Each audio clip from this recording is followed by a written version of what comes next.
네.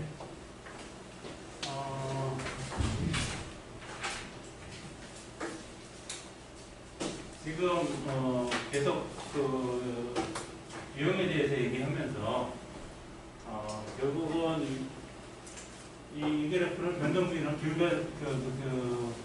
높다는 얘기는 변동비가 비싼 발전기고요. 대신 고정비가 싼 발전기고, 이 발전기는 고정비는 비싼 대신에 변동비가 싼 발전기고, 그 발전기가 이용률에 따라서는 이용률이 여기까지는 변동비가 비싸지만 고정비가 싼 이 발전기가 이용률 여기까지는 더 싸고요. 그 다음에 이 이용률을 넘어가면 이 변동비가 싼 발전기가 더 싸다 하는 그런 걸 얘기를 했고요. 이 수요를 이제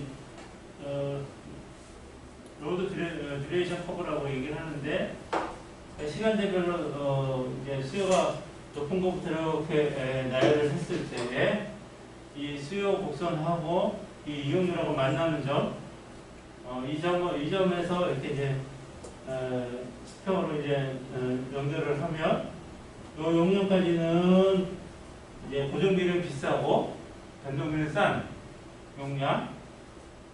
왜냐면 이용률이 이제 요거를 넘어서는 거죠. 이 용량에서는 이용률이 요 점을 넘어서니까 요 용량까지는 변동비가 싼 발전기가 더 경제적이고, 이 용량을 넘어서게 되면 이용률이 요즘보다 낮아지게 되죠. 그러니까 요 용량만큼은 이제 GT로 수요에 대응을 한다. 그런 개념에 대해서 이제 지난 시간에 이제 주로 얘기를 했습니다. 물론 여러 가지 특성을 반영하지 못한 굉장히 단순화된 개념이기 때문에 한계도 있지만, 또 역시 일반적으로 우리한테 설명하기 굉장히 용이하죠. 일단 어떤 의미를 갖고 있는지 저희한테 알려주고 있기 때문에 굉장히 용이한 걸 알 수가 있고요. 이렇게 해서 전력시장에서는 다양한 기술이 경쟁할 수 있다. 비록 테크놀로지라고 했지만 약간 극명하게 나타나는 두 가지 테크놀로지를 비교를 했지만, 다른 여러 기술들도 이러한 개념에 의해서 두 개, 세 개도 이제 경쟁을 할 수가 있는 거죠. 거기서는 이제 전제 조건이 둘 중에 하나는 돼야 되겠죠. 변동비가 싸거나 고정비가 싸야지. 둘 다 싸거나 둘 다 비싸면 그거는 시장에서 인기가 일단 존재하기가 힘들겠죠. 둘 다 싸면 그 기술이 완전히 지배를 해버릴 거고요. 둘 다 비싸면 시장에 존재할 수가 없겠죠. 네. 그런 내용이 지난주 강의 주요 내용이었고,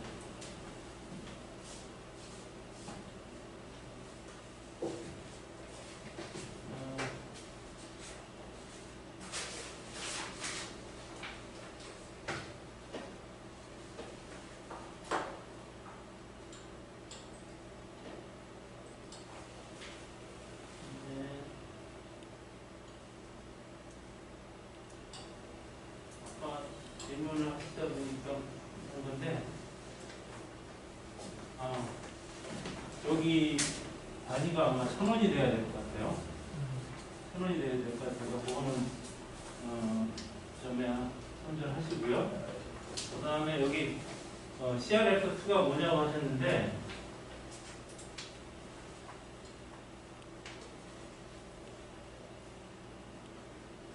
여기서 보통 우리는 이식을 사용하죠. 요식, 요거 CRF2라고 요식만 하면 똑같은 저게 나올게요. 제가 지난번에도 한번 말씀드렸지만, 대부분 다 이식을 쓰지, 이식은 어떤 수학적인 그런 개념이지 일반적으로 잘 쓰지는 않는데, 그래도 그 개념을 이해하시고 어느 정도 차이가 나는지 한번 비교해 보시라고 요식을 얻어서 한번 구해보라고 말씀을 드렸습니다.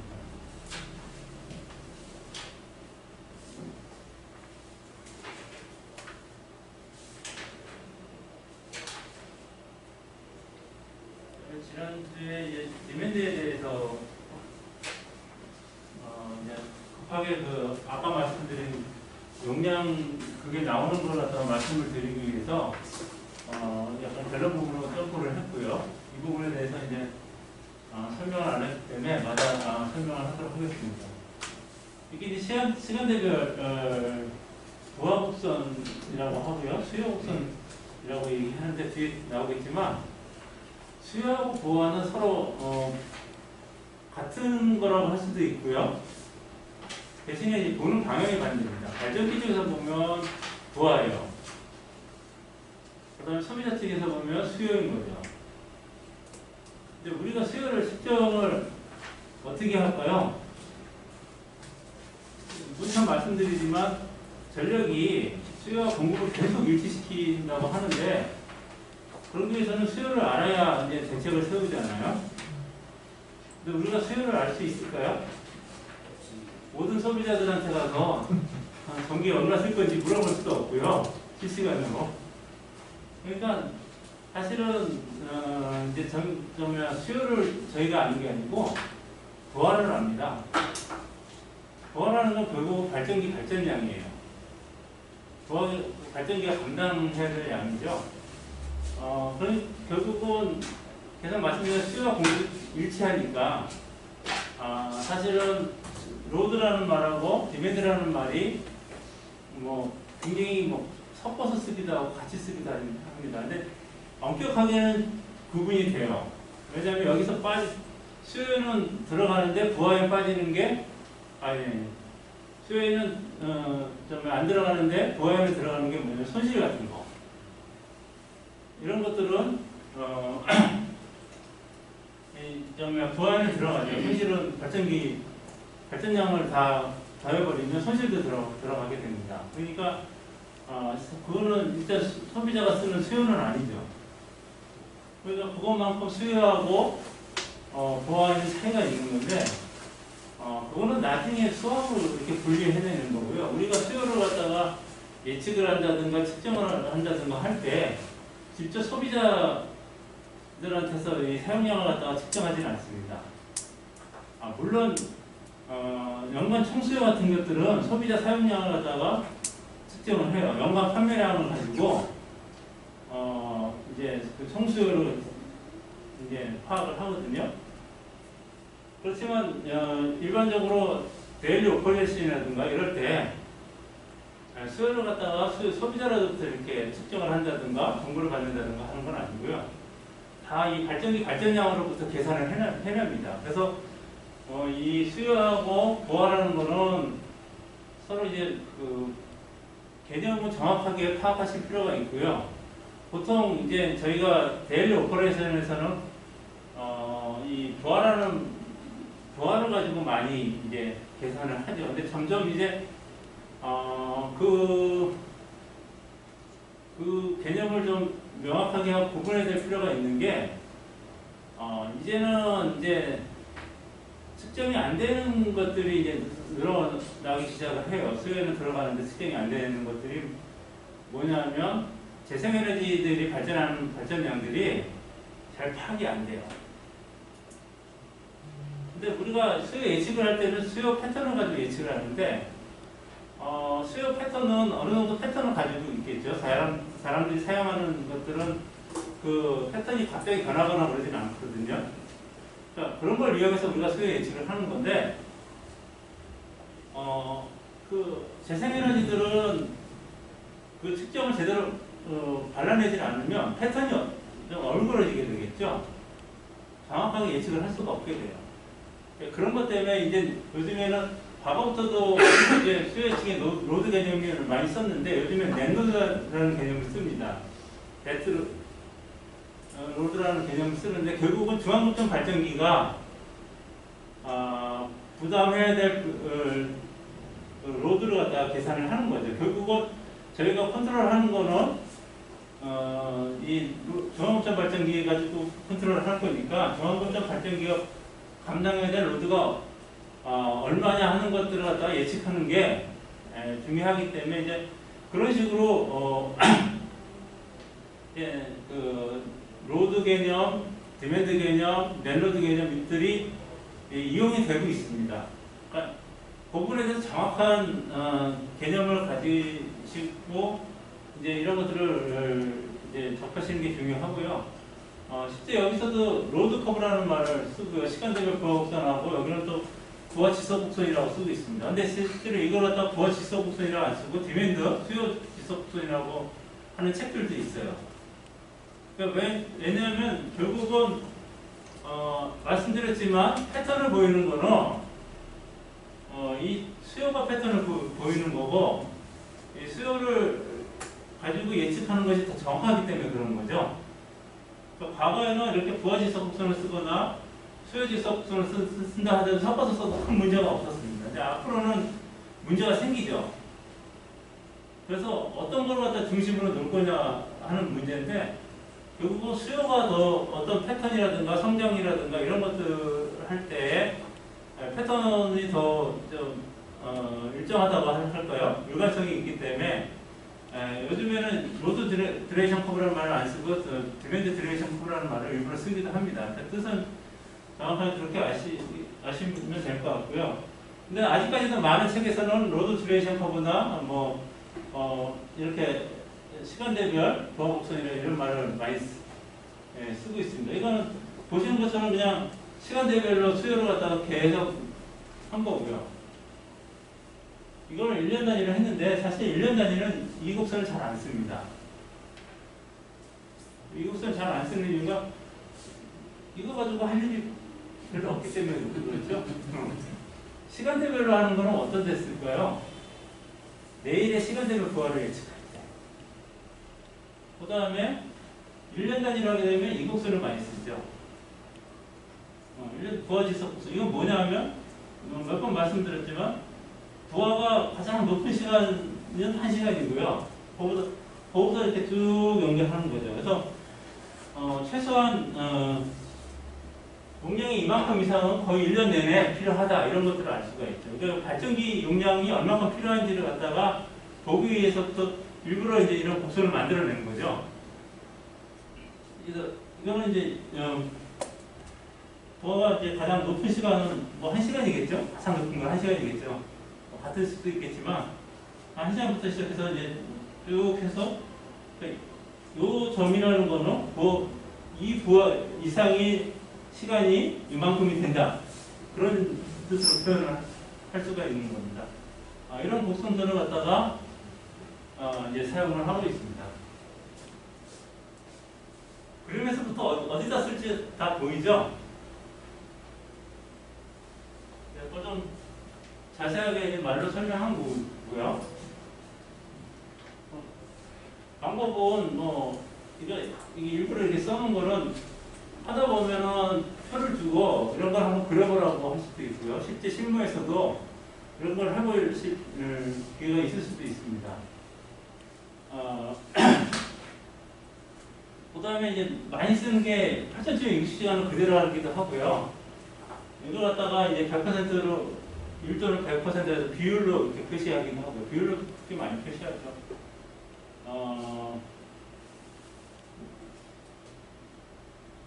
예. 제가 이렇게 앞서 설명을 드렸던 내용이고요.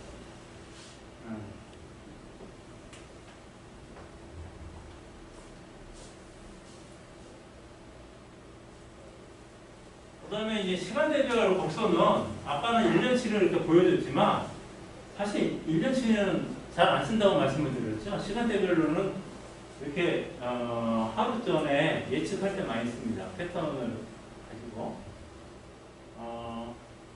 그래서 이제 지금 이게 전형적인 이렇게 패턴이고요. 이 점심시간에 이렇게 쏙 들어가는 걸 알 수가 있고요. 아침에 일어나면서도 수요가 이렇게 증가했다가 이게 일하는 시간에 이제 있고요. 여기는 이제 뭐 조명과 이런 것들도 있어서 이제 좀 변화는 있습니다. 그다음에 이제 저녁 시간대에서 내려가는 이게 우리나라 전형적인 패턴인데 이게 뭐 여기 나타내는 것처럼 하루전 수요 예측이나 발전기 하루전 수요 예측을 하는 이유가 발전기를 수립하기 위해서 하는 거죠.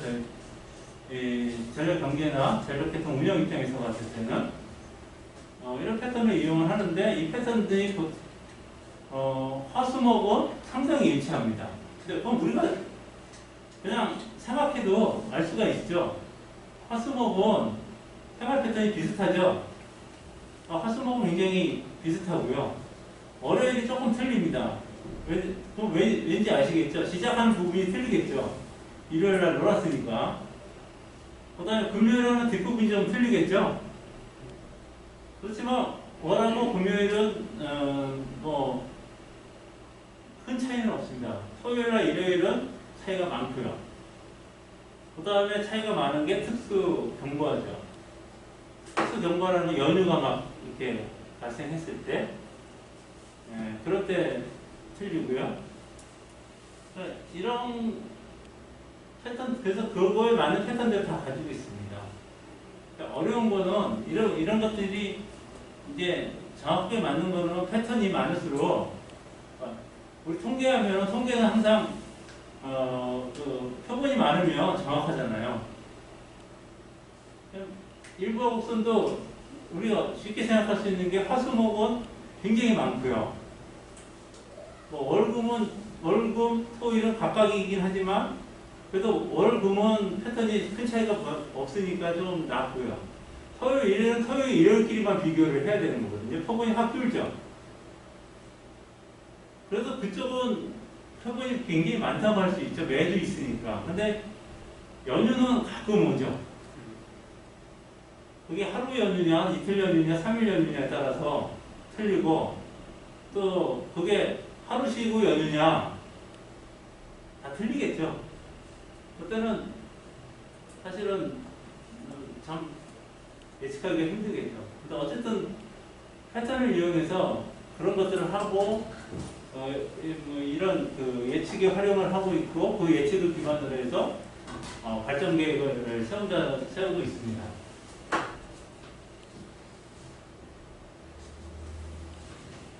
이 부분은 이제 지난번에 설명을 했고요. 스크린이 커버, 아까 얘기했던 내용들입니다.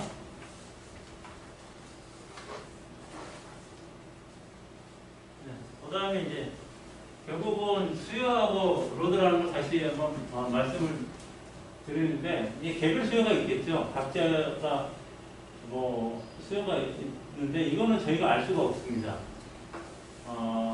우리가 하는 거는 이제 계통 수요라고 해서 전체의 수요를 갖다가 파악을 하는 거고요.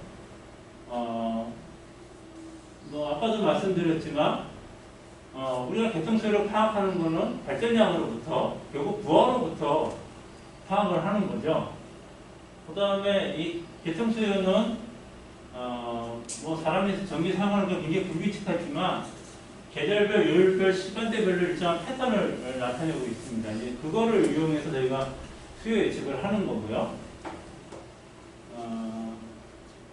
말씀드린 것처럼 소비자 관점에서는 재료 사용량을 의미하고, 공급자 측에서 부하라고 나타낸다고 했습니다. 그리고 부하는 들어가는데 수요에는 빠지는 것들이 있다고 했죠. 가장 대표적인 게 손실이고요. 또 하나 있는 게 이제 손해 소비입니다. 발전기가 발전을 하면서 자체적으로 소비를 꽤 많이 합니다. 한 4.5% 정도라고 그러는데 그거는 여건에 따라서 좀 차이가 있고요. 그러니까 발전기가 전기를 생산하는데 자기가 생산한 전기를 또 일부를 쓰는 거죠. 그것들은 일단 발전기 입장에서 보면 자기가 쓰는 것도 이제 부하가 되겠죠. 근데 이제 그게 거래는 안 되는 거죠. 그 부분을 갖다가 어떻게 처리하느냐에 이제 문제가 있는 건데, 지금은 대부분 자기 손해 소비 뒤에 아마 나올 겁니다.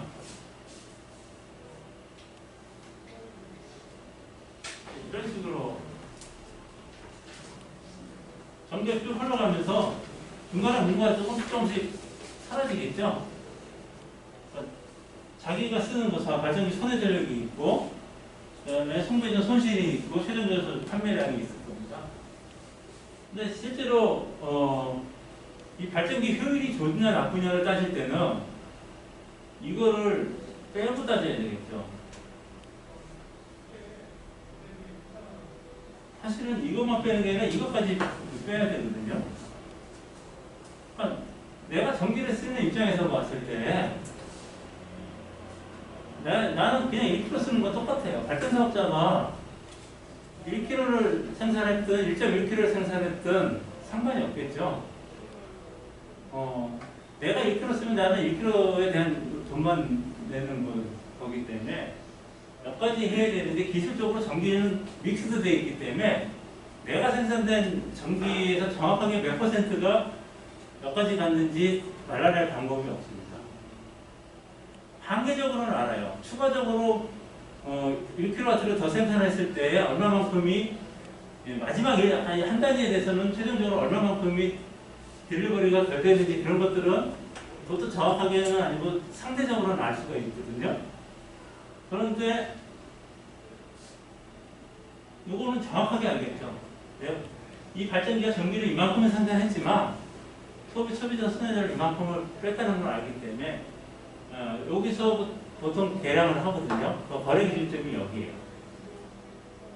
그래서 송전단 부하, 송전단에서 본 부하 이거를 주로 이제 발전기에 쓰기 때문에 특히 이제 이 일반 거래라든가 이런 데서는 이 송전단 쪽에 수요 또는 송전단 부하를 좀 기준으로 해서 거래를 지금 하고 있고 예측도 이쪽 기준으로 하고 있습니다.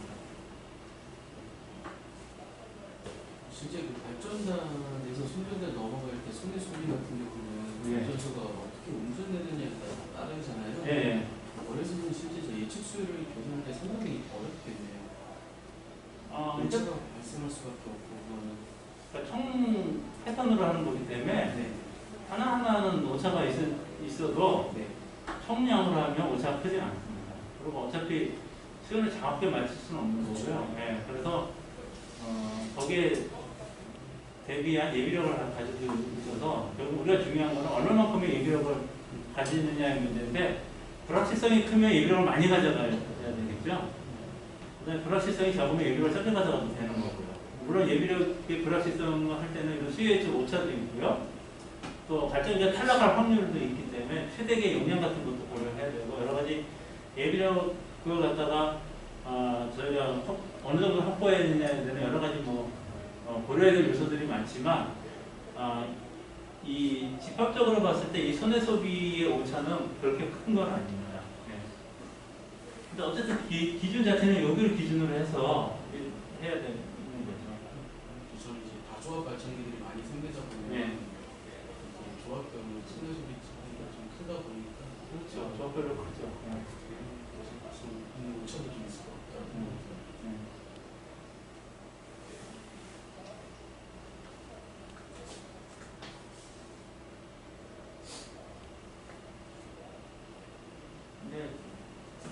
그 순배적 손실비 같은 경우에는 그 회전이 그냥 손해를 다 부는 건가요?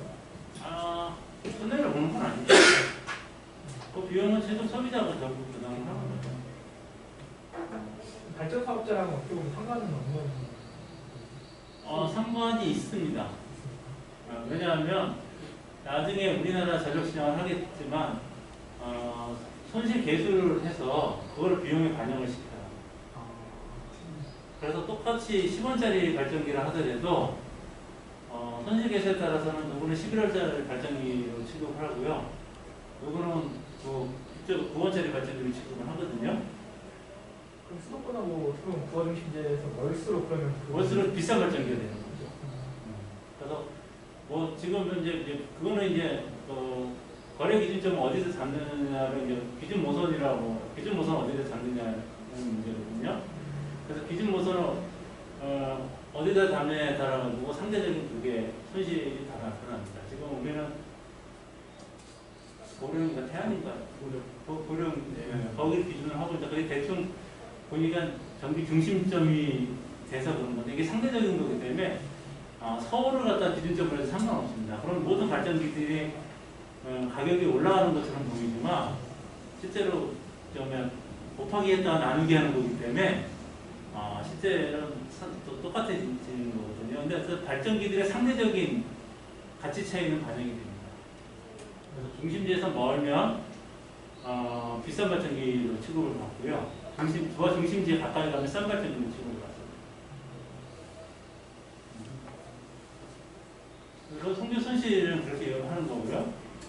그 다음에 대신에 손해 소비는 그냥 바로 발전량에서 빼버리는 거죠. 그렇게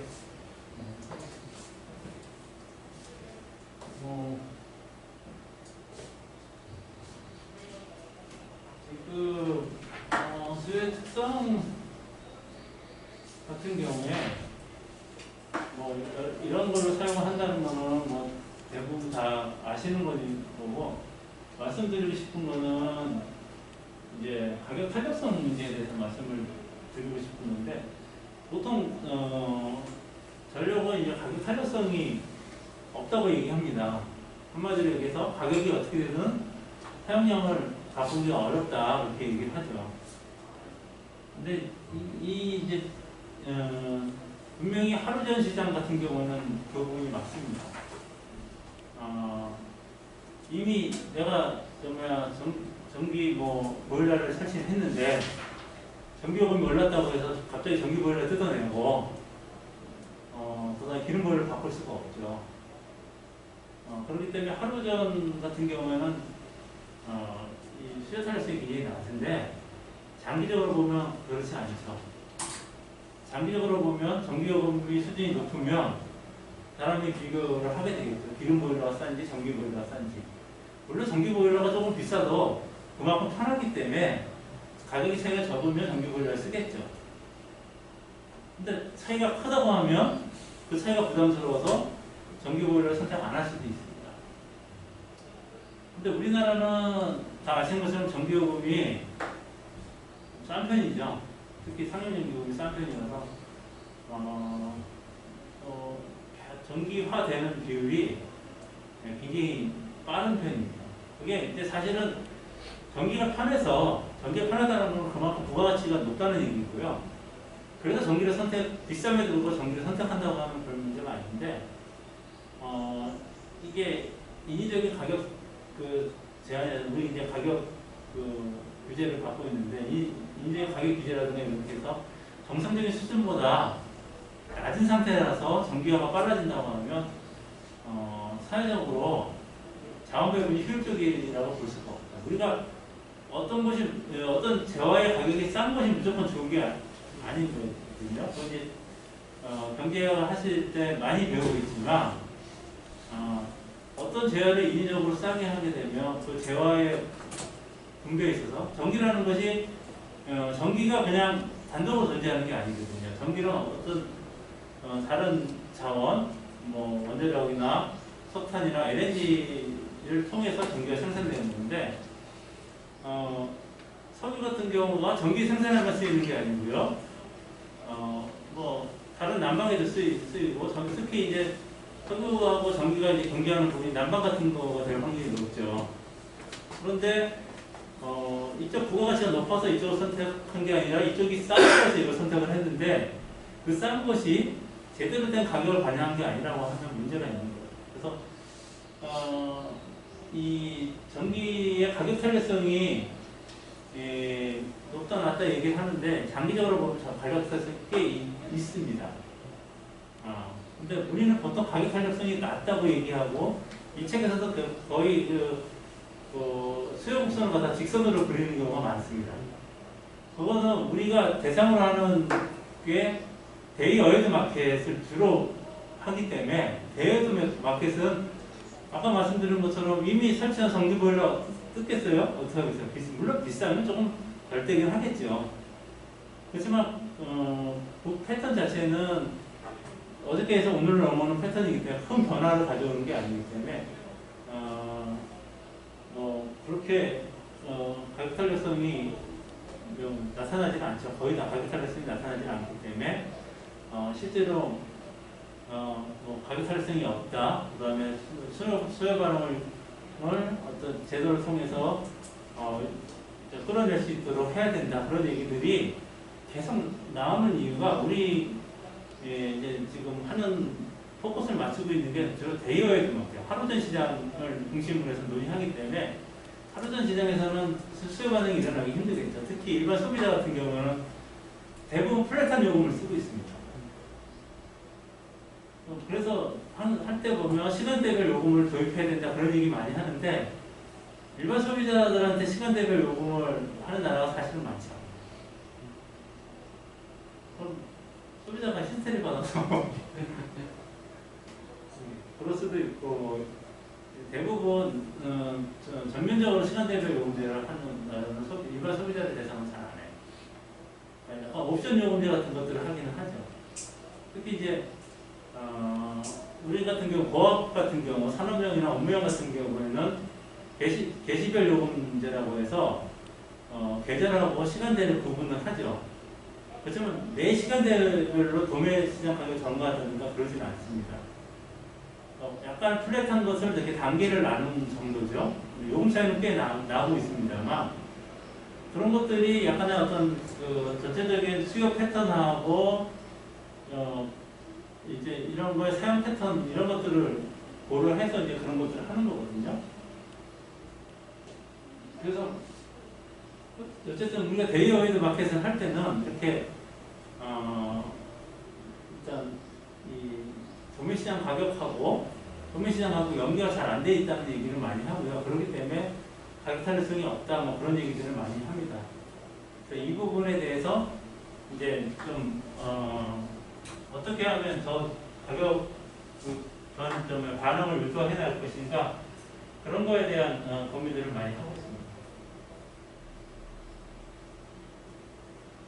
발전단 수요, 청년단 수요, 판매단 수요는 다 말씀을 아까 그림으로 다 말씀을 드렸고요. 이건 글로서 표현한 거 한 겁니다.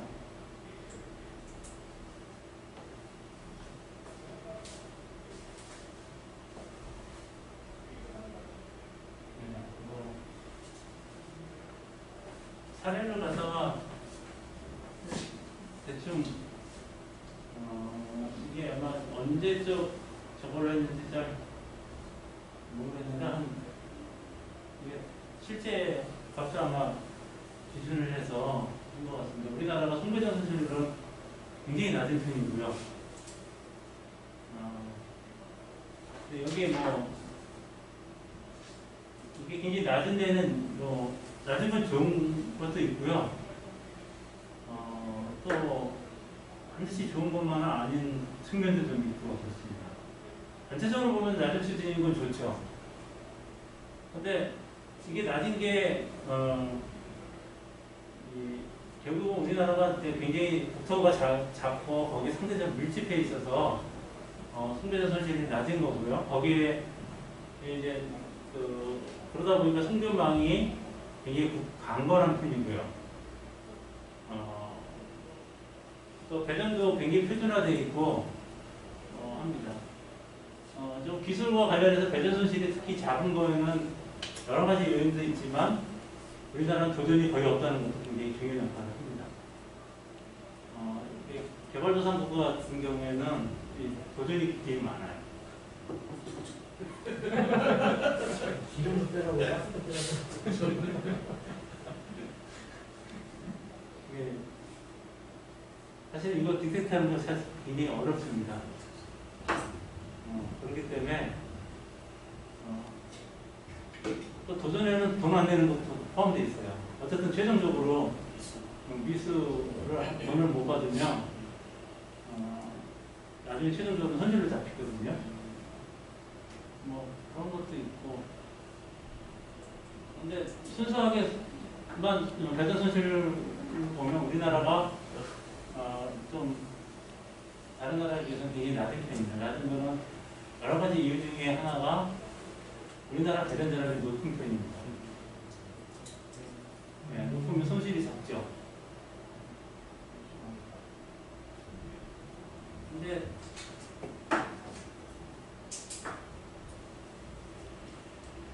사실은 그 부분은 고민해 볼 필요는 있어요. 왜냐하면 이 배전 전압이 높으면 변압비의 손실은 또 커져요. 그래서 배전선로가 긴다고 치면 높은 게 좋은데 배전선로가 짧으면 꼭 높은 게 좋은 건 아닙니다. 근데 이제 우리나라 같은 경우에는 워낙 밀집도가 높기 때문에 거리는 짧은데 또 이게 전기 사용량 비용이 많거든요. 그래서 사실 우리가 투투나인 배전 전압을 결정할 때는 지금의 환경을 기준으로 해서 결정하지는 않아요. 그게 60년대 초반에 아마 결정이 됐을 텐데 그 당시에는 배전선로가 굉장히 긴 거를 가정을 해서 했기 때문에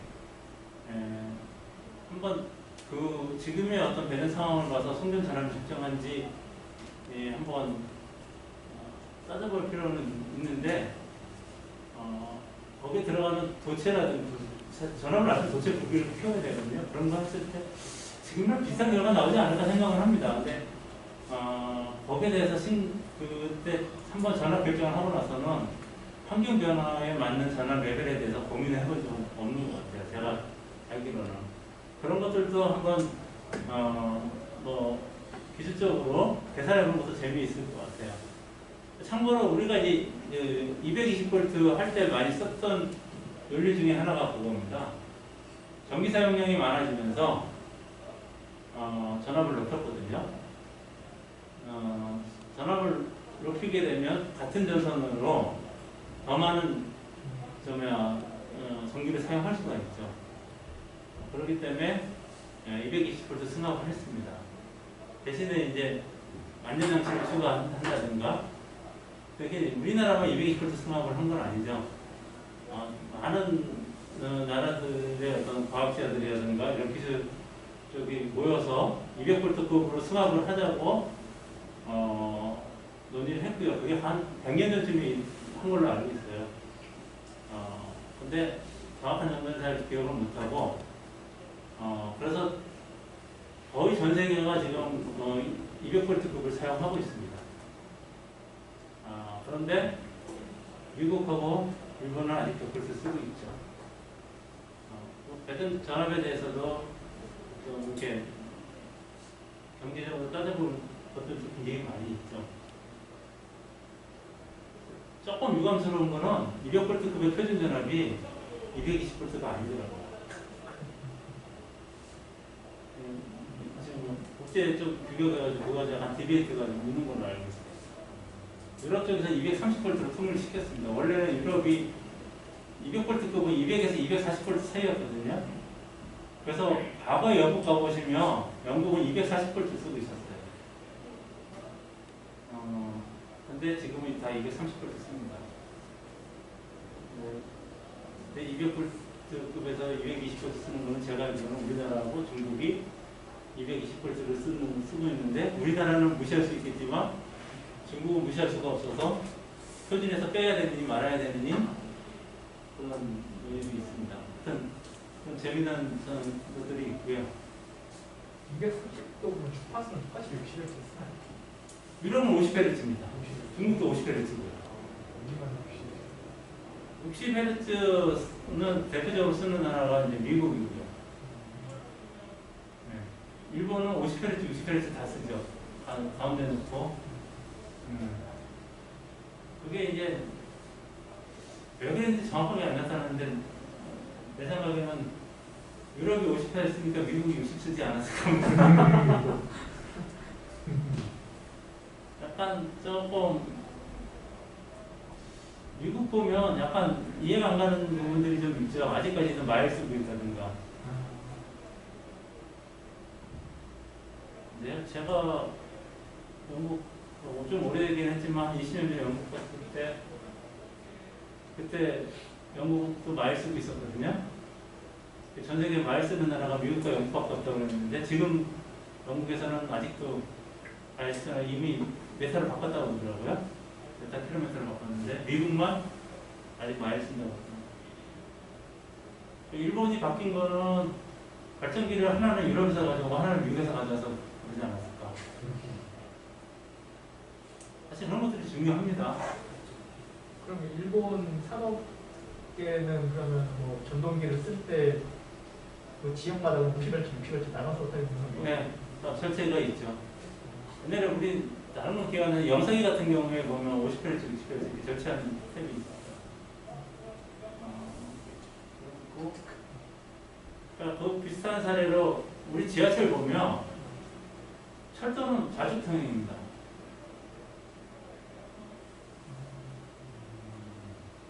철도청은 다 좌측통행이에요, 기차가.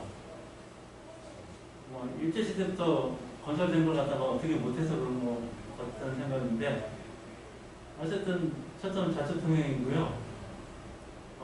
서울 지하철 공사권은 대부분 다 우측통행입니다.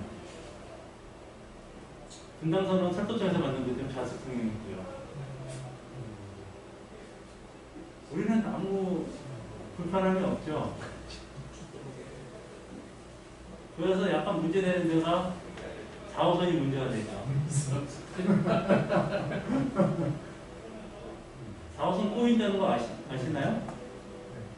남태랑 고개 밑에서 꼬입니다. 우측 통행하다가 좌측 통행으로 바꿔요. 바꿉니다. 왜냐하면 저 뒤에 가서 철도랑 연결되고 뒤에 부분 철도가 관리하기 때문에 꼬아야 됩니다. 안 그러면 뒤쪽에서 어디선가 꼬아야죠. 철도 연결되는데.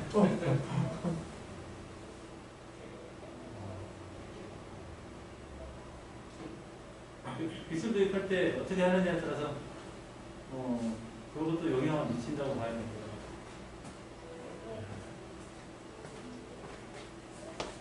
어쨌든 주파수는 그렇고요.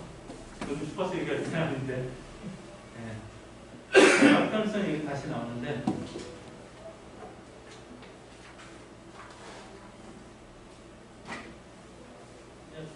아까 말씀드린 대로 이제 그 대여대 마켓 쪽에서는 수요가 거의 반응하지 않고 있고요. 특히 이제 그 책에서는 그 부분은 굉장히 좀 강조해서 얘기하는 게 필요합니다. 리얼타임 프라이싱을 자꾸 강조하고 리얼타임 프라이스가 잘 안 되고 있기 때문에 수요 반응이 일어나지 않고 있다. 뭐 그런 얘기들을 많이 합니다. 사실은 이제 이분들이 쪽에 이 전력 그 자유화 관련해서 굉장히 많은 이슈가 돼요. 작년이 아니고 재작년 겨울이죠. 텍사스에 난리가 한번 났었죠.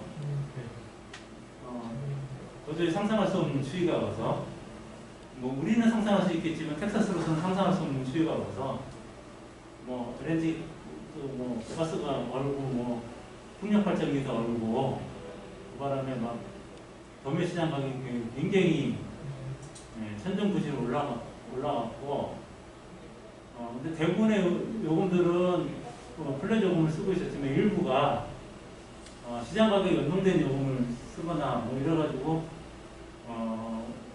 거기는 요금 폭탄을 맞았죠. 그러니까 아마 그 뒤로 그걸 조정하는 작업이 진행되는 걸로 알고 있어요.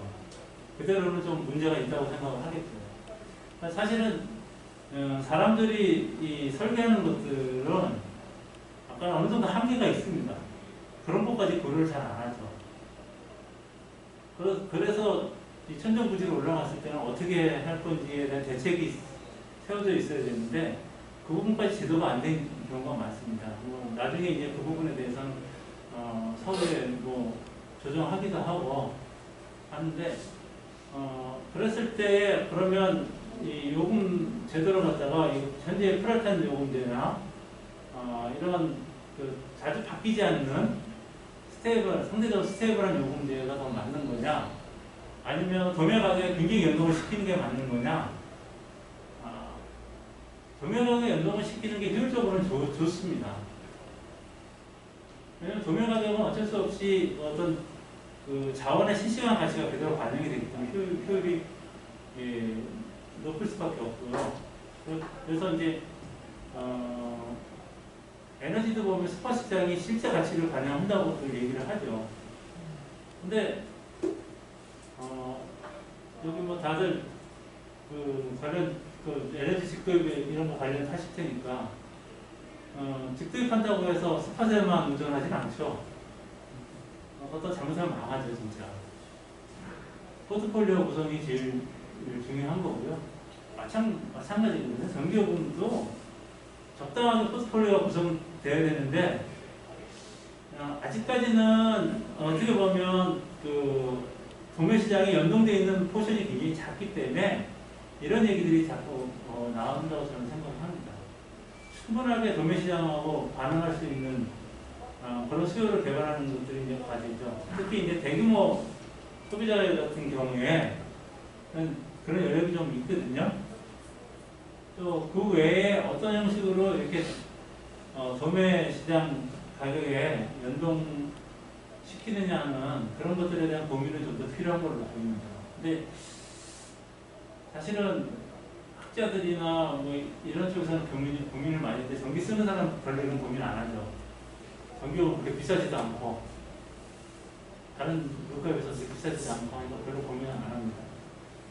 사실 우리만 그런 게 아니라 다른 나라에서 그렇게 심각하게 고민하는 것 같지는 않아요. 우리보다 전기요금이 높은 나라에서조차도 그렇게까지 이렇게 도매시장 가격에 연동하는 비용이 높지는 않습니다. 근데 어쨌든 도매시장하고 연동이 많이 되면 수요는 올라가겠죠. 그러니까 거기에 대한 노력을 할 필요는 있는 것 같습니다.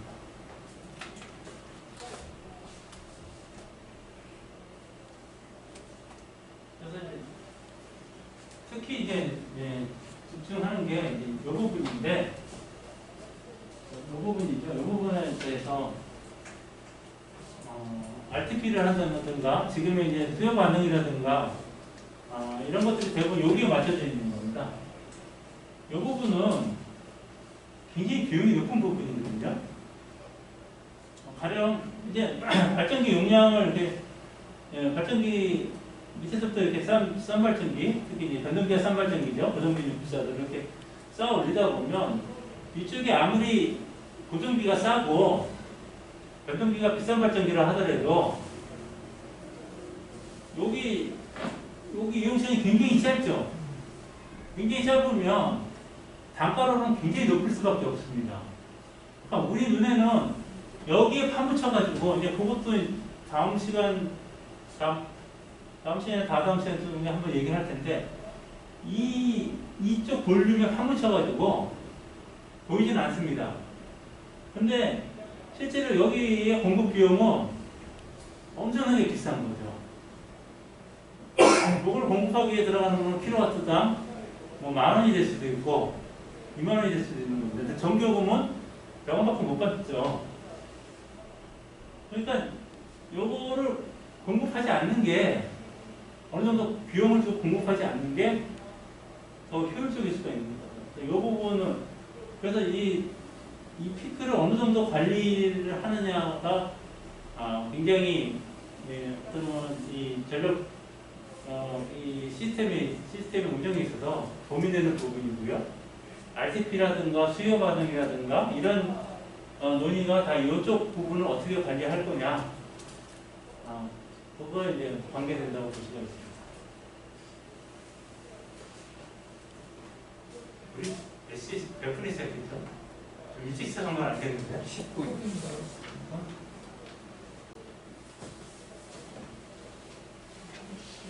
책의 내용 중에 좀 책을 바꿀까 고민을 많이 했었는데 아직은 산업하고 같이 하는 거라 책을 바꾸려니까 너무 부담이 돼서 그냥 하고 약간 보조제로 이렇게 같이 보여주는 정도만 하고 있는데 이 부분 또한 좀 책이 마음에 안 드는 구석 중에 하나입니다. 네, 어쨌든 뭐 경쟁의 의미는 서로 이제 투쟁하는 걸 의미하는데 우리가 경쟁에서 경쟁하는 거는 그걸 얘기하는 건 아니죠. 결국은 소비자 확보, 공급자가 소비자 고객을 탈취하기 위해서 비용을 낮추고 아니면 서비스 질을 높이고 하는 것들을 경쟁이라고 얘기합니다. 그래서 뭐 이거는 전력경제 쪽에서만 얘기하는 건 아니고 경제학 쪽에서 많이 다른 강의에서 많이 들으셨을 텐데요. 공적인 충분한 경쟁이 이루어지면 시장 가격은 한계 비용으로 고정된다 이렇게 되어 있습니다. 한계 비용이 계속 나올 건데 한계 비용이 시장 가격을 결정한다고 하고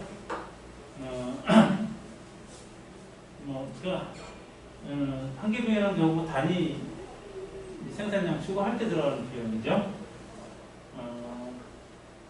그 다음에 치열한 경쟁 상태에서는 가격 수용자, 프라이스 테이커로 역할을 수행한다. 이 얘기는 가격을 조작할 수 있는 능력이 없다는 얘기가 되겠죠. 근데 시장 참여자는 어떻게든 가격을 조작할 수 있는 힘을 가지려고 노력을 하는 것도 현실이고요. 그 사이에 이제 균형을 찾는 거겠죠. 근데 경제계에서는 항상 프라이스 테이커를 그냥 가정을 하고 모든 얘기들을 합니다. 지금 제 수업에서도 마찬가지고요. 대규모 공급자, 특히 독점 공급자는 가격 조정 능력을 갖고 있어가지고 이렇게 시장을 조작하려고 한다는 뭐 그런 얘기가 되겠습니다. 이제 경쟁에 관한 일반적인 얘기고요. 이제 이걸 갖다가 이제 단기적인 경쟁하고 장기적인 경쟁으로 이제 나눠서 지금 설명을 하고 있습니다. 이제 경쟁을 통해서는 뭐 아까 말씀드린 대로 프라이스 테이커가 돼야 되고요. 그다음에 비용이 좀 잘 정의돼야 되고 정보가 충분히 공개돼야 된다 하는 그런 얘기를 하고 있는데요. 사실은 이쪽 전력뿐만 아니라 다른 데도 다 마찬가지죠. 그렇게 되면 프로피트 맥시마이즈 되고 그러면 소비자 효용도 높아져 가지고 효율성을 달성을 한다 이렇게 되어 있고 특히 이제 리얼 비헤이브드 코스트라는 것이 생산 증가에 따른 단기 한계 비용이 증가하는 이런 함수를 가져야 된다 이런 얘기를 하고 있습니다. 그러니까 계속 그 독점 상태나 이런 거 할 때 공급선이 이렇게 돼야 된다는 얘기를 하는 거죠. 이렇게 했을 때에 결론이 뭐냐면 경제적인 이윤을 제로로 유도한다 이렇게 돼 있습니다. 여기서 경제적 이윤이라는 말 자체가 경제적 이윤이 제로면은 사업을 하지 말라는 얘기냐. 이윤이 없어. 기업의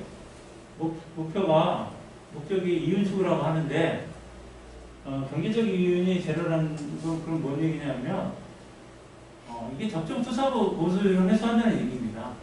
즉 이자율을 적정하게 회수하는 거지 과다 이익을 가져가지 않는다는 그런 의미를 하시면 될 것 같습니다. 그러니까 그런 상태. 그래서 시장 참여자들이 모두 적정 투자 보수를 회수하고 과다 이익이나 과소 이익을 가져가지 않는 걸 갖다가 이제 경제적 이윤이 제로라고 표현을 하고 있습니다.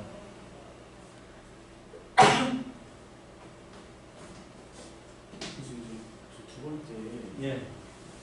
일정 수준 이상의 공급 규모나 생산량 증가에 따른 단기 한계 비용이 증가하는 게 아니에요. 예. 그래서 나중에 보시면 결국은 전체 그림을 뒤에 나타날 텐데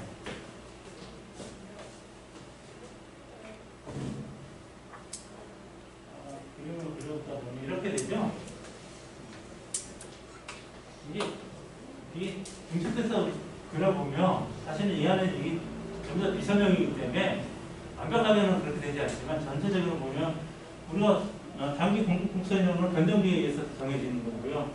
작은 것부터 발전을 한다고 항상 얘기하지 않습니까? 그래서 원자력이 들어가고, 그럼 원자력 공급선이 있고, 석탄 공급선, 석탄에서도 좀 상대적으로 싼 것부터 먼저 들어가겠죠? 공급선이 이렇게 되고, 그 다음에 LNG, 중유, 노후 같은 데 이렇게 해서 공급선이 무상하게 되는 거죠. 발전을 하면 할수록 한계 비용이 높아지는 그런 공급선을 그린다고 얘기하는 거고요.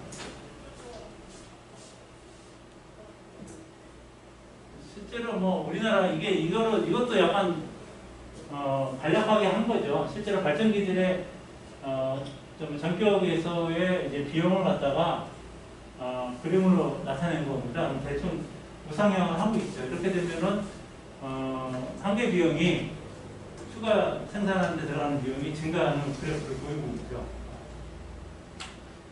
그래서 이제 떨어지다가 증가한다는 의미로 좀 생각해가지고 이게 일정 규모 이상에서 증가한다고. 예, 예. 그거는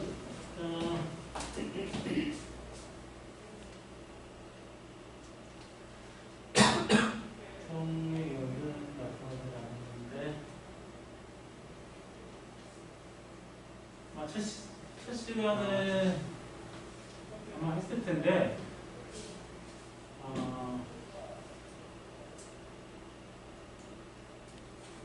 이 실제로 개별 단위기 보면은 공급곡선이 처음에는 이렇게 우리가 물건을 갖다가 많이 사면은 싸게 해주잖아요. 그러니까 그 얘기는 뭐냐면 공급곡선이 이렇게 한계 비용이 점점 내려가는 거거든요. 생산을 하면 한계 비용이 내려가는 부분이 있습니다. 그래서 그 부분에서 끝나면은 그건 독점 상태라고 그러는 거고, 독점이나 뭐 규모의 경계가 없다는, 규모 경계가 있다 하는 얘기고요. 경쟁이 되기 위해서는 그 부분을 지나야 된다고 얘기를 하는 거거든요. 그러니까 여기서는 그 얘기를 하고 있는 겁니다. 일반적으로 그 얘기를 하고 있고요. 근데 사실 이 시스템 전체로 봤을 때는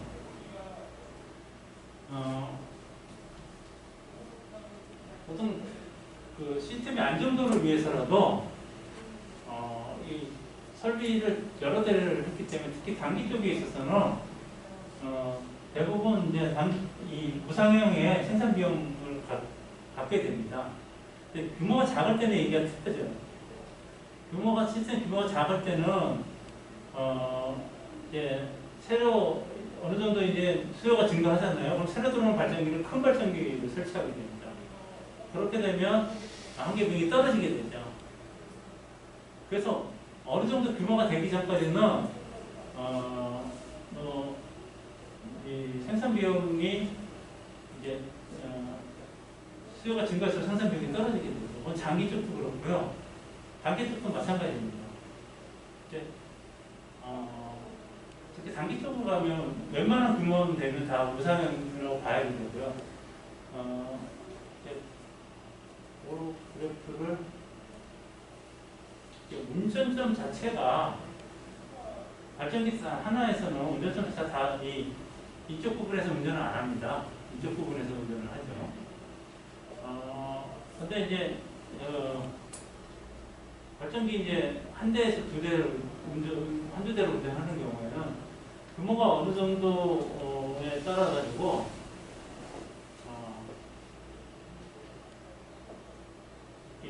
밑으로 내려갈 수도 있는데 설명드리기가 참 어렵긴 한데, 근데 사실은 그런 것들을 다 고려해서 굉장히 경제학적으로 이제 이런 얘기들을 하는 거고요. 실제로 이제 전력계통 쪽에서는 특히 어느 정도 규모로 가지고 전력계통 쪽에서는 단계경제 분야를 이렇게 무상형을 한다 이렇게.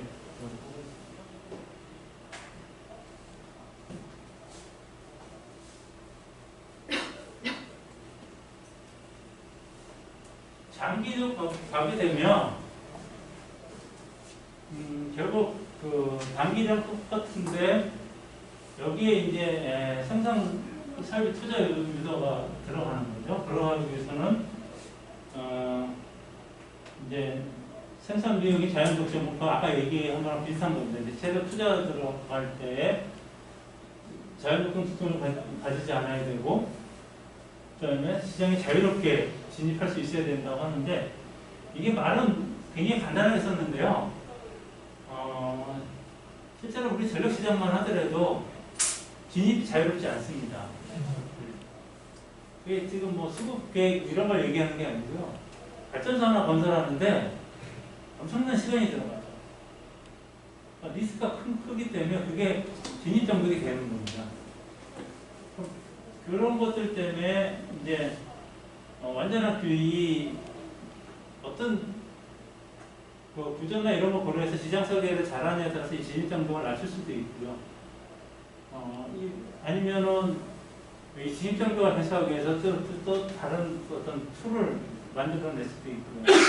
비슷한 것이 이제 용량시장 같은 툴도 있고요. 그런 것도 완전 경쟁을 맡기기 힘든 그런 장기 균형 조건들이 있습니다. 우리가 이제 보통 지난 시간에 얘기해서 오버나이트 코스트를 얘기했죠. 하루아침에 발전기가 들어오는 걸 가정을 하는데 그건 뭐 비용 계산의 편의성을 위해서 그렇게 하는 거긴 한데 우리가 해보니까 당장 어떤 설비가 필요하다고 해서 설비가 뚝딱 들을 수가 없죠. 그건 한 10년이 걸리는데 10년 뒤에 또 무슨 일이 일어날지 아무도 모르죠. 그럼 설비 어떤 투자에 그런 걸 확인하기 위해서 설비 투자 의사결정이 지연되면은 균형이 깨지게 됩니다. 그렇게 되면 이제 경쟁이 불안전해지고요. 그럼 그 불안전한 경쟁에서 비효율이 발생하는 거죠. 어떤 가격을 조작할 수 있는 능력이 생기는 거고, 그 가격 조작 때문에 수요 공급에서의 어떤 그 효율적인 만나는 점, 그 점이 아니고 그 앞쪽에서 가격이 형성되기 때문에 비효율이 발생하는 거죠.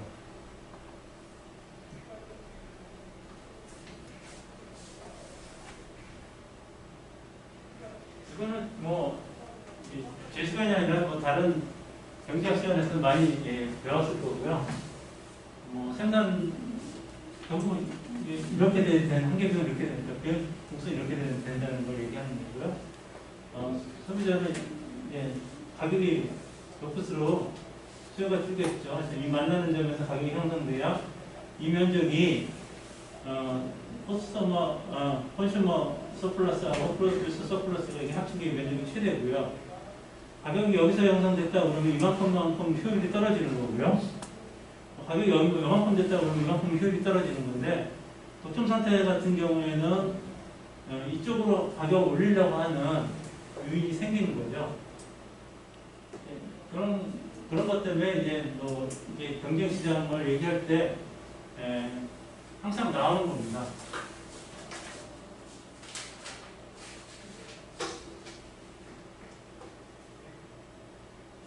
그다음에 이제 저거 할 때 계속 나오는 얘기가 이제 단기 이윤 문제하고 장기의 어떤 경제적 이윤 얘기가 나옵니다. 단기적으로는 이게 단기 이윤이 뭐냐면 레비뉴 마이너스 단기 비용입니다. 그래서 이거를 통해서 수익에서 단기 비용을 뺀 요 단기 이윤 가지고 이윤이 있는데 장기 균형 상태에서는 경제적 이윤이 제로라고 하는 거거든요. 경제적 이윤이 제로라고 하는 얘기는 뭐냐면 투자비 처음에 투자한 거 있지 않습니까? 그 투자의 투자 보수를 포함한 투자 보수라는 것은 이윤을 얘기하는 거죠. 이윤 또는 이자 비용 그런 것들을 포함한 그 고정비를 갖다가 이 단기 이윤으로 이제 회수를 하는 거죠. 그러니까 이 단기 이윤으로 회수가 많이 됐다 그러면 초과 수익이라고 얘기하는 거고요. 단기 이윤으로 회수를 다 못했다. 지난번에 얘기했던 고정비 회수하는 그 부분, 그걸 다 회수를 못했다. 그러면 수익이 부족한 거죠. 부족 수익이 되는 거고, 경제적 이윤이 제로라는 얘기는 딱 맞게 회수했다. 배우게 되는 겁니다. 그래서 장기 균형 상태에서는 평균 경제적 이윤을 제로로 한다 하는 얘기는 이게 경쟁이 제대로 이루어져서 그 이퀴블런 포인트에 가 있고 설비들이 최적 상태로 투자가 됐고 그런 상태에서는 각 발전기들이 단기 이윤을 가지고 고정비 투자를 정확하게 회수를 해서 이제 플러스나 마이너스가 없다. 그리고 고정비 투자라는 얘기는 이미 거기에 투자 보수가 들어가 있습니다. 투자 보수라는 거는 이자 비용 내지는 그다음에 배당금 이런 것들이 다 들어가 있는 거죠. 그것이 이제 장기 균형 상태를 얘기하는 겁니다. 그리고 이 상태가 되면 경쟁 시장에서는 낮은 가격을 제공해서 소비자한테 이익을 준다 하는 그런 얘기고요. 그러니까 경제적 이윤의 비용 요소에는 기회비용이 포함되어 있다는 거 이제 항상 염두에 둬야 되고요. 그러니까 경제적 이윤이 제로라고 해서 내가 투자한 돈만 회수한다 그런 개념은 아닙니다. 거기에 대한 적정 이윤을 회수한다고 하셔야 되고요. 그랬을 때 예, 마지막 코스트가 가격이 된다 하는 거, 이것들은 사실은 이제 이 전력 경제에서 얘기하는 게 아니라 경제학의 이제 일반적인 내용들을 쭉 적어놓은 거고요.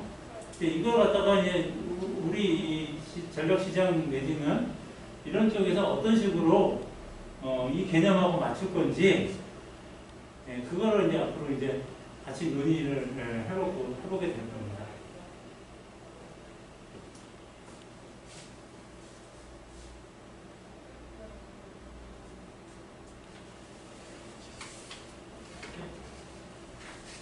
비용 처리할 때, 뭐, 이거는 아까 말씀을 드렸고요. 사실은,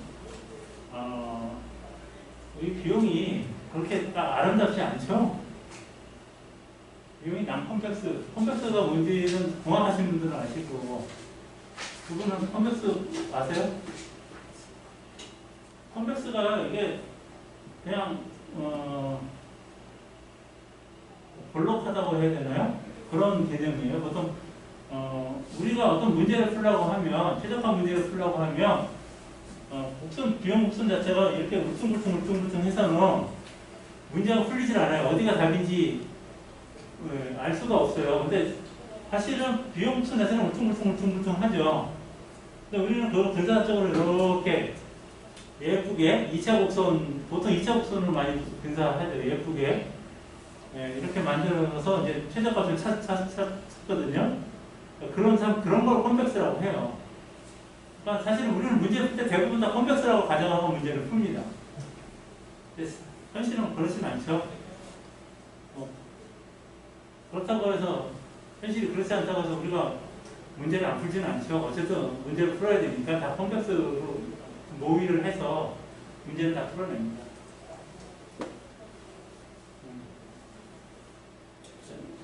그런 내용들이고요.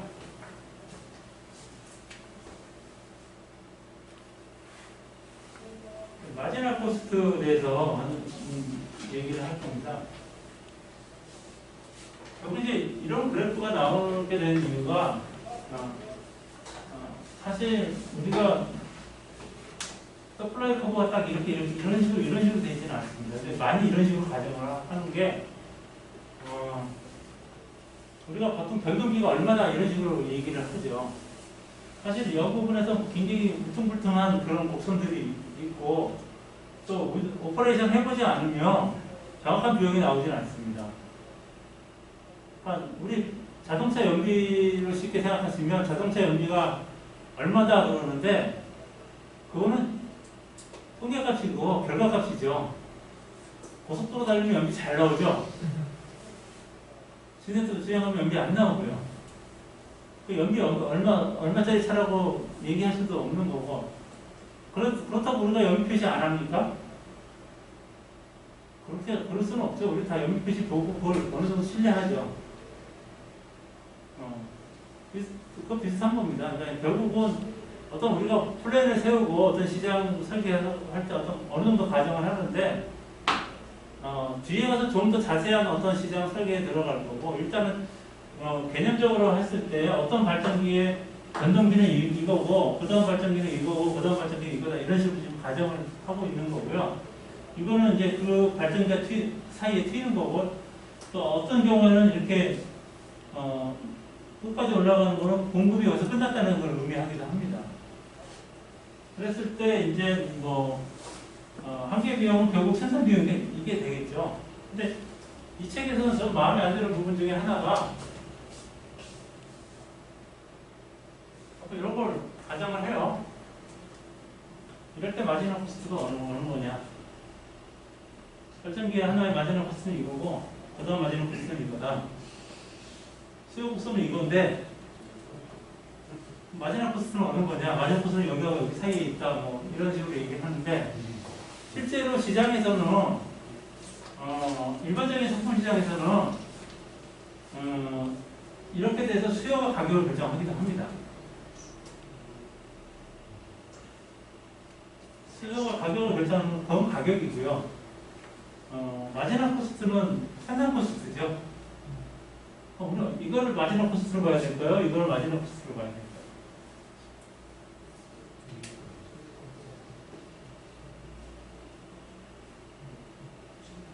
수요가 딱 요거 같으면 얘가 마지막 코스트가 되겠죠. 근데 일반적으로 전력시장에서는 수요가 이 정도 되잖아요. 얘까지 기동을 시킵니다. 그러니까 생각보다 없이 일반적인 전력시장에서는 얘가 마지막 코스트가 되는 게 맞죠. 여기서부터는. 근데 이 책은 굉장히 좀 복잡하게 설명을 해놨어요. 근데 뭐 그건 개념적인 거니까 참고 삼아서 뭐 이런 개념들을 일반 다른 상품에서는 이런 것들도 있다는 그런 개념 정도는 공부하실 필요가 있는데 사실은 실무적으로는 쓸데없는 고민이라고 생각이 들고요. 그냥 여기서부터는 얘기죠. 우리 저 중고등학교 때 동그라미 치고 동그라미에 까만 동그라미 치고 하얀 동그라미 쳤었죠. 그렇지만 여기는 하얀 동그라미고 우리는 여기는 까만 동그라미고 나는 칠 것 같은데 저런 고민을 하더라고요.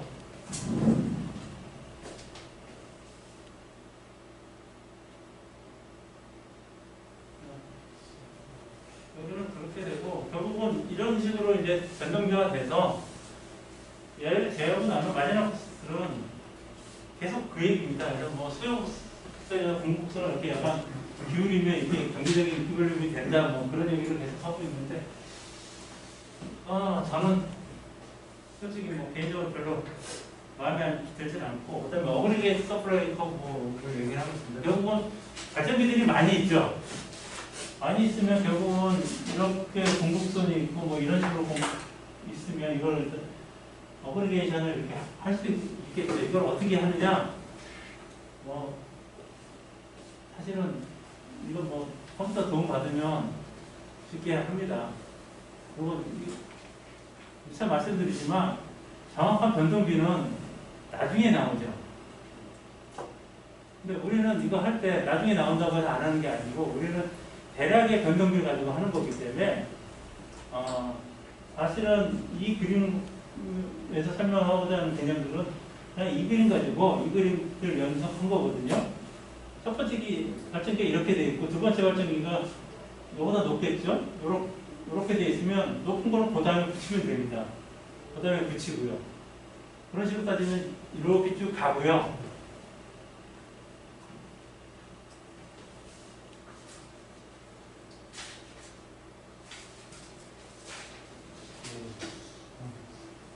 그런 식으로 그림을 긁어보면 이런 식으로 그려지는 거죠. 낮은 쪽, 더 높은 쪽까지 변동비가 쭉 가는 거고요. 변동비가 계속 높아지는 거니까 수요가 요만큼일 때는 한계 비용이 얘가 되는 거고요. 수요가 요만큼일 때는 한계 비용이 얘가 되는 거고요. 수요가 요만큼이면 한계 비용이 얘가 되겠죠.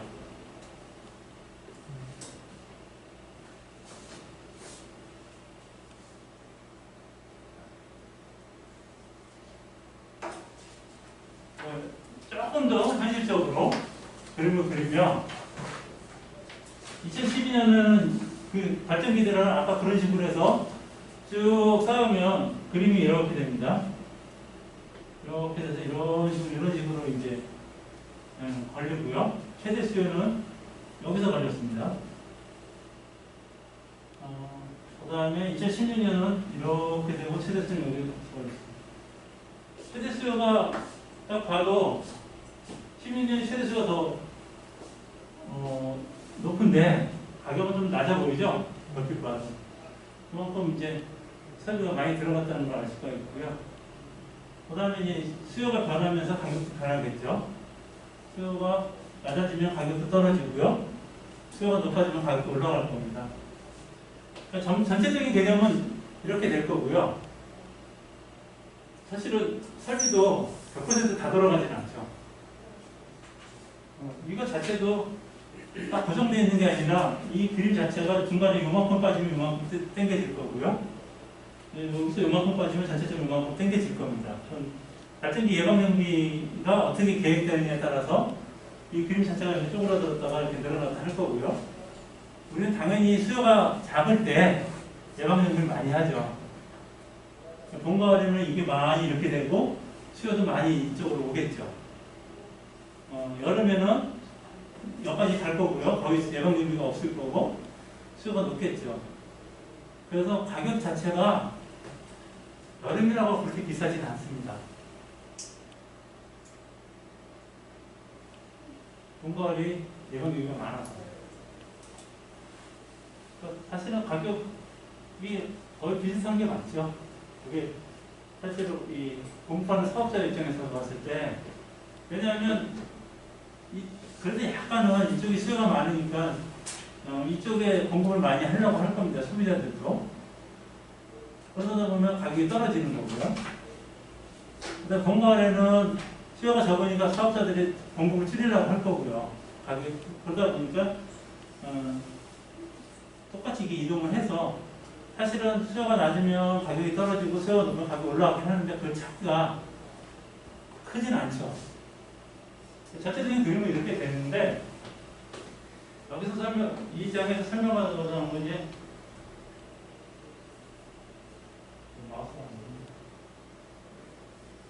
이런 식으로 이제 전체적으로 그런 예방접비라든가 이런 것까지는 고려하지 않고요.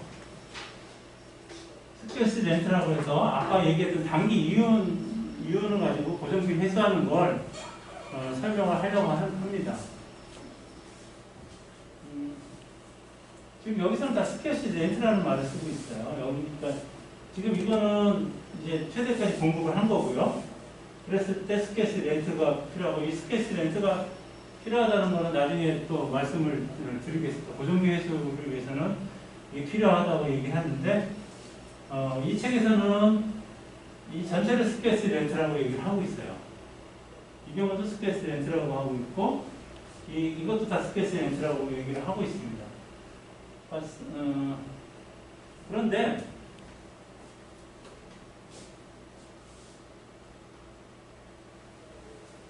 다른 데서는 이렇게 얘기를 해요.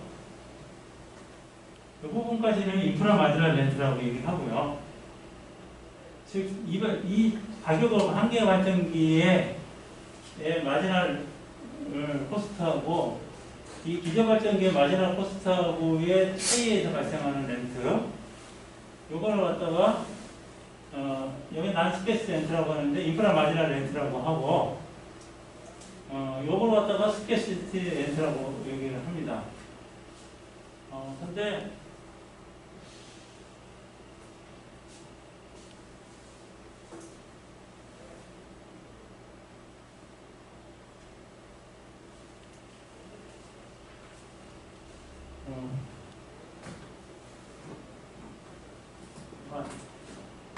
스케시티 렌트는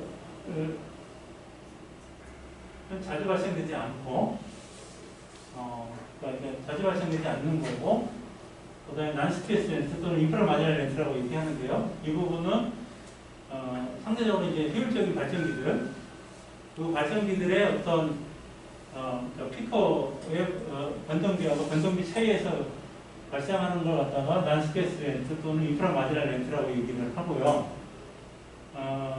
하는데 여기서는 그것이 한계가 있다 이런 식으로 이제 이 책은 이제 얘기를 하고 있어요. 근데 사실은 우리는 이런 포코 데피니션을 쓰고 있어요. 그래서 이 포코 데피니션의 스케스 렌트를 갖다가 가지고 용량 요금을 설계하는 그런 게 우리 시장입니다. 그래서 여기 난스케스 렌트를 갖다가 우리는 인프라 마지널 렌트라고 얘기하고 있죠. 즉